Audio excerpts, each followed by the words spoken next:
Hello everyone, welcome to our subject, Introduction to the Philosophy of the Human Person. So I'm teacher Chona Campusano, your subject teacher. So for our first module, we will be discussing about doing philosophy. And through wonder, philosophy begins. So to start, let us first know our performance standard.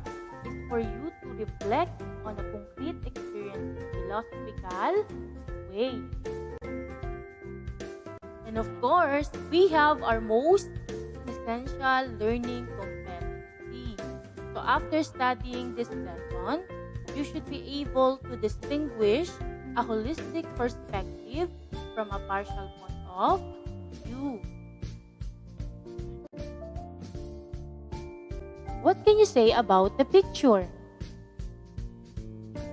Okay, so the picture shows the different branches of philosophy and we will discuss that later on.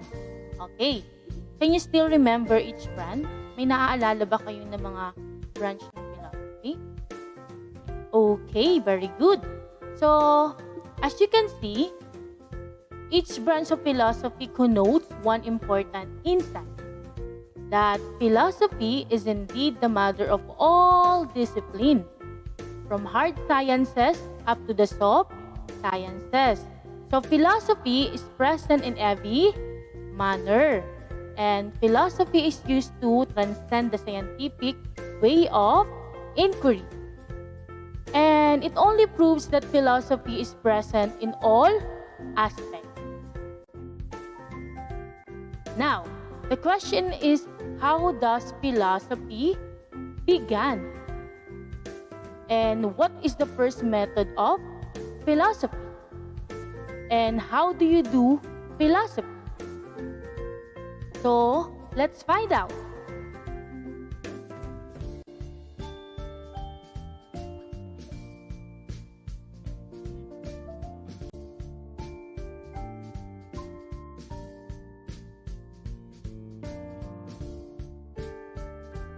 Okay, so philosophy began through wonder. It all begins with a feelings of curiosity or doubt. When you want to know a certain truth, even before you do investigation, it is always natural for a human being to wonder. And wondering is the primary action when we seek answer to a lot of questions.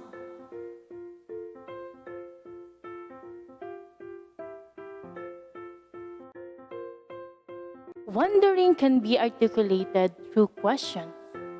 To philosophize is to ask questions. There are questions that enormously asked even before the early civilization, like, what is life made of? How do things come to be, change and pass away?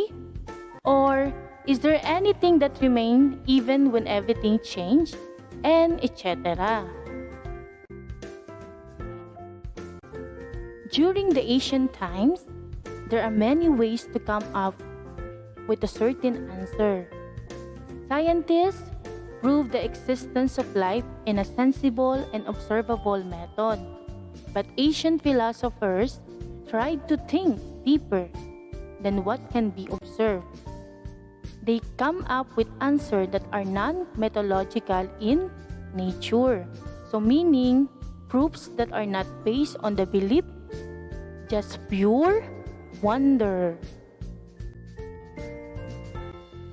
One of the best examples among these early philosophers is no other than Thales of Miletus, or the father of Western philosophy.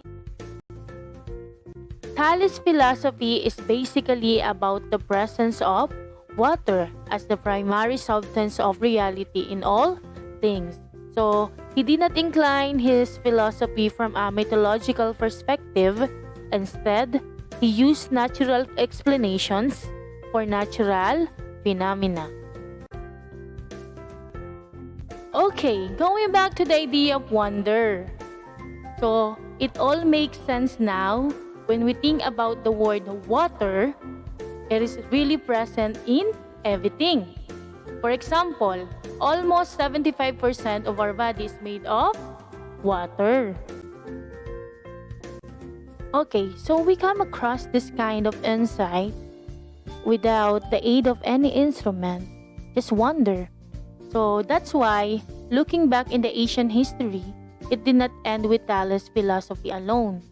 It was followed by Anaximander and Anaximenes respectively.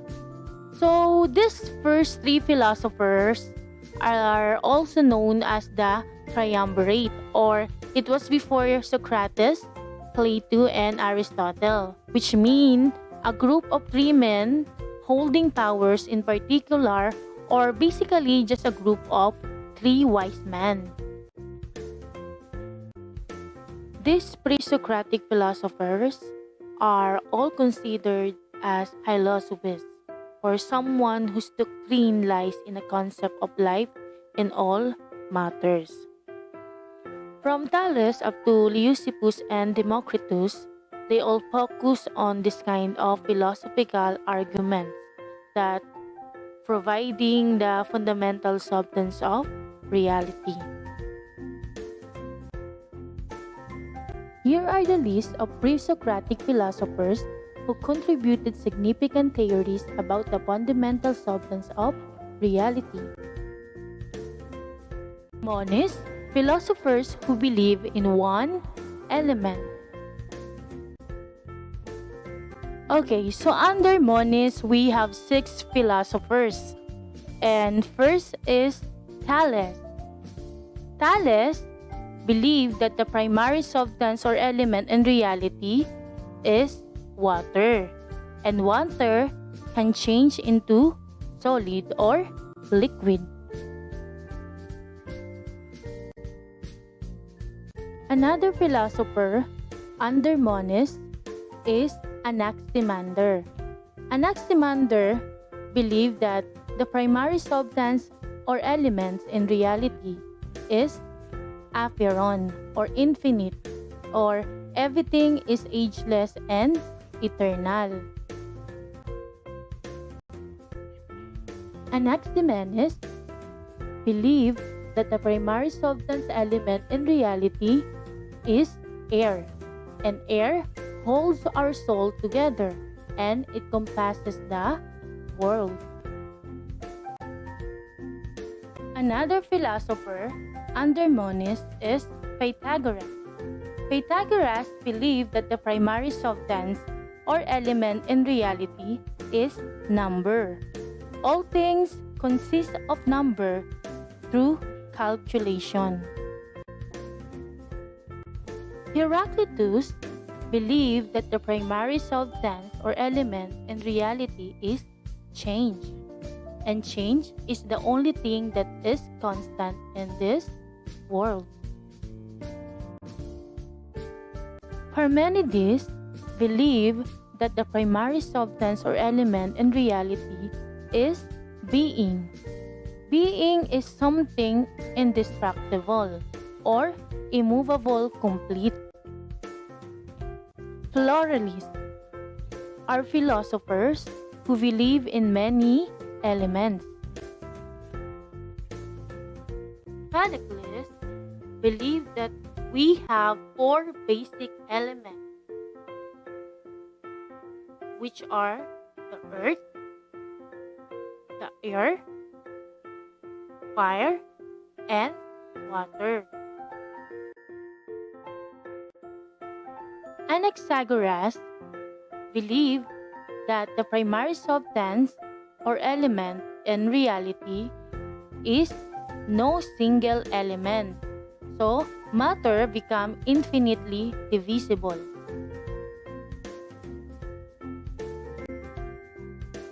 Zeno of Elea believed that all beings are interconnected, or it's more on the methods of dialectics.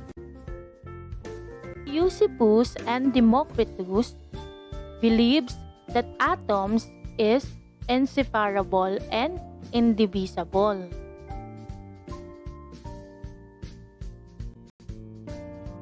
So, So, in general, we have learned how the early days of philosophy began, how they focus on the matter of life, and etc. So, the relevance of this list is to realize the manner of doing philosophy from wonder.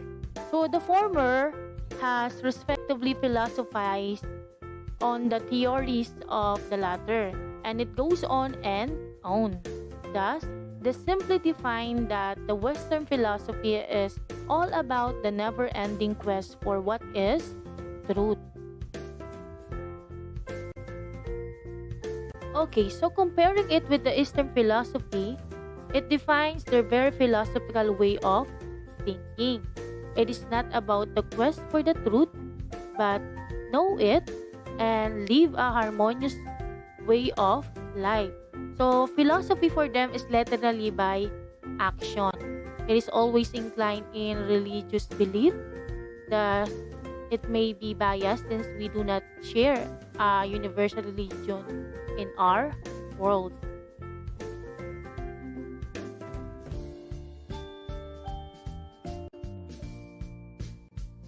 Hence, as we go along our journey in knowing the truth about the essence of a human person, we shall be immersed with a Western way of philosophizing to know what's true about you and me. We may be unconscious, but there is certainly that we philosophize every day. Without a doubt, thinking is a natural part of being a human person. Man is not man if it does not think. And beyond the thinking process is the act of wondering and asking questions over given question.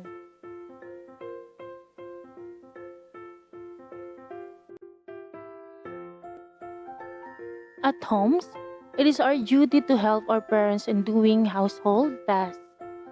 But do we ask ourselves why I am doing this?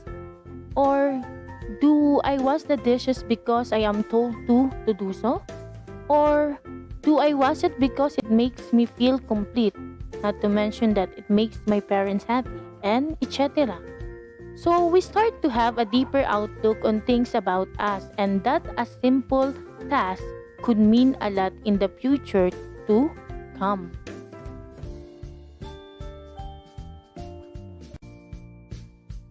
School, we study because we want to learn more about. But the question is, are these lessons enough yet? And if we start to be contented about what we know, then we cease to exist as a human person. Then why? Because as a philosopher, we do not stop learning. And the principle of life did not end with Leucippus and Democritus. And it is continued and developed up until the present time.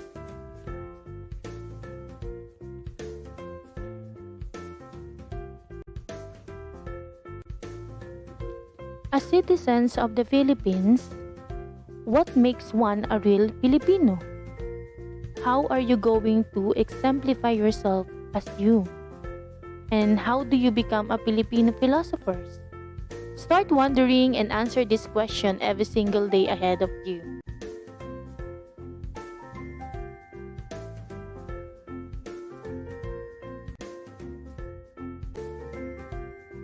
Self-reflection is a key to start philosophizing.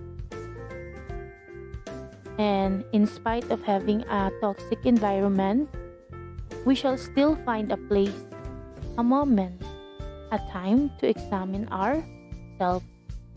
We take time to realize that all things that happen to us,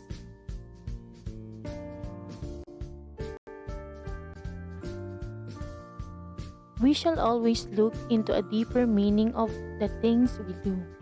After all, we shall remember the words of the great Socrates that the unexamined life is not worth living. So, thank you so much for your time and cooperation, guys. I hope to see you again next time in our next session for our subject, Introduction to the Philosophy of the Human Person. Again, I'm teacher Chona Campusano, now signing off. Thank you and God bless everyone.